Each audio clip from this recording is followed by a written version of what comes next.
दोस्तों, एक बार फिर से आपका अपने YouTube चैनल में दिल से स्वागत है। साथियों, आज की कहानी बहुत ही ज्ञानवर्धक और प्रेरणादायक है, इसीलिए वीडियो के अंत तक बने रहें। और यदि आप हमारे चैनल में नए हैं तो चैनल को सब्सक्राइब करना ना भूलें। तो चलिए दोस्तों, बिना देर किए कहानी को शुरू करते हैं। एक छोटे से शहर में एक लड़का रहता था, नाम था राहुल। वह गर्मी की छुट्टियों में अक्सर अपने नाना जी के घर जाया करता था। नाना जी एक बहुत ही शांत, समझदार और प्रकृति से प्रेम करने वाले बुजुर्ग आदमी थे। उनके घर के पास एक सुंदर सा बगीचा था, जहां वो हर दिन पौधों की देखभाल करते थे। एक दिन राहुल ने नाना जी से पूछा, नाना जी, मैं बड़ा होकर एक सफल इंसान बनना चाहता हूँ। क्या आप मुझे बता सकते हैं कि सफल कैसे बना जाता है? नाना जी मुस्कुराए और बोले, इसका जवाब मैं तुम्हें एक अनुभव से दूंगा, चलो मेरे साथ। वो दोनों नर्सरी गए और वहाँ से 2 पौधे लेकर लौटे। घर आकर नाना जी ने एक पौधे को एक गमले में लगाया और घर के अंदर रख दिया। दूसरे पौधों को घर के पीछे खुली ज़मीन में लगा दिया।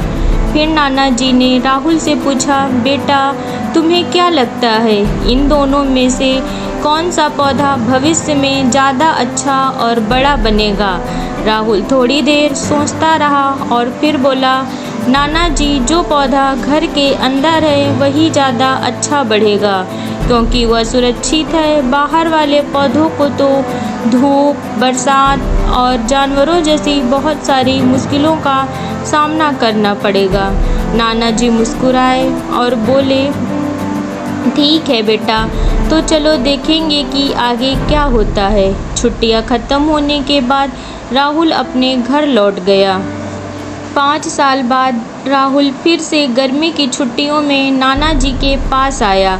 राहुल ने कहा, नाना जी, पिछली बार मैंने आपसे सफल कैसे बना जाता है यह पूछा था, लेकिन आपने जवाब नहीं दिया। इस बार आपको मुझे ज़रूर बताना होगा। नाना जी मुस्कुराते हुए बोले, चलो तुम्हारे सवाल का जवाब देते हैं, लेकिन पहले उन पौधों को देखें जो हमने साथ लगाए थे।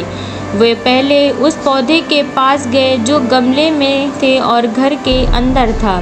वह पौधा अब थोड़ा सा बड़ा होकर एक छोटा सा पेड़ बन चुका था। फिर वो बाहर गए जहाँ दूसरा पौधा लगाया गया था। वहाँ एक विशाल वृक्ष खड़ा था, जिसकी शाखाएं दूर दूर तक फैली थी और जो राहगीरों को छाया दे रहा था। नाना जी ने राहुल से पूछा, अब बताओ बेटा, इनमें कौन सा पौधा ज़्यादा बड़ा और सफल बना और क्यों? राहुल बोला, नाना जी, पौधा बाहर था वही ज़्यादा बड़ा और सफल बना, लेकिन ये कैसे हुआ? उसने तो इतने खतरे झेले होंगे, धूप, बारिश, आंधी, फिर भी यह इतना बड़ा क्यों हो गया? कैसे हो गया? नाना जी ने मुस्कुराते हुए कहा, बिल्कुल बेटा, बाहर वाले पौधों को बहुत सारी मुश्किलों का सामना करना पड़ा, लेकिन इन मुश्किलों ने ही उसकी जड़ों को मजबूत बना दिया। उसने खुली ज़मीन मिली जहां उसने अपनी जड़ों को जितना चाहे फैला लिया। बारिश और तूफानों ने उसकी परीक्षा ली और उसने हर बार उन्हें पार किया। इसीलिए आज वह इतना मजबूत है कि छोटी मोटी आंधियाँ उसका कुछ नहीं बिगाड़ सकती।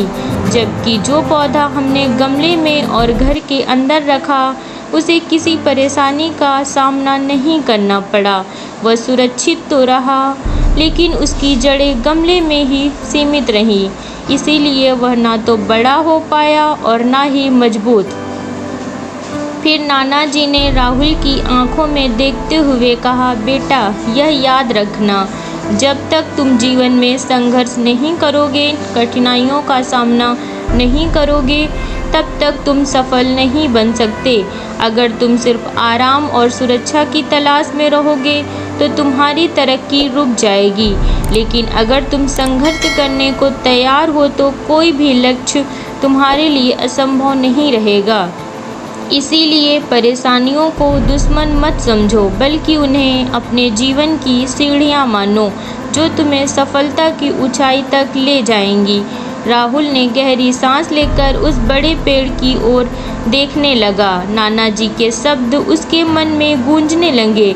जिन रुकावटों को हम अपनी जिंदगी के दुश्मन समझते हैं, वही रुकावटें हमें और मजबूत बनाती हैं और हमें सच्ची सफलता की ओर ले जाती हैं। इस कहानी से हमें यह सीख मिलती है कि हमारी ज़िंदगी में चुनौतियों और कठिनाइयाँ अक्सर आती हैं। कभी हालात हमारे खिलाफ होते हैं तो कभी रास्ता धुंधला दिखता है, लेकिन यही चुनौतियाँ हमें निखारती हैं और हमारे अंदर छिपी ताकत को उजागर करती हैं। जैसे बाहर लगे पौधे ने आंधियों, बारिश और धूप का सामना करके खुद को एक विशाल और मजबूत वृक्ष में बदल लिया, उसी तरह जब हम भी अंदर से उतने ही मजबूत बनते हैं। आरामदायक ज़िंदगी भले ही सुरक्षित लगे, लेकिन वह हमारी असली क्षमता को उभरने नहीं देती। जो लोग कठिनाइयों से भागते नहीं बल्कि उन्हें स्वीकार कर लेते हैं, एक दिन सफलता को हासिल करते हैं, क्योंकि सफलता केवल सुविधाओं में नहीं बल्कि संघर्ष के रास्तों पर चलने से मिलती है। आपको यह कहानी पसंद आई हो तो कृपया हमारे चैनल को लाइक करें और अपने दोस्तों के साथ ज़रूर शेयर करें। अगर आप ऐसे ही प्रेरक कहानियों को सुनना चाहते हैं तो हमारे चैनल को सब्सक्राइब करना ना भूलें और बेल आइकन को दबाना ना भूलें, ताकि हमारी नई कहानियाँ सबसे पहले आप तक पहुँच सकें। धन्यवाद।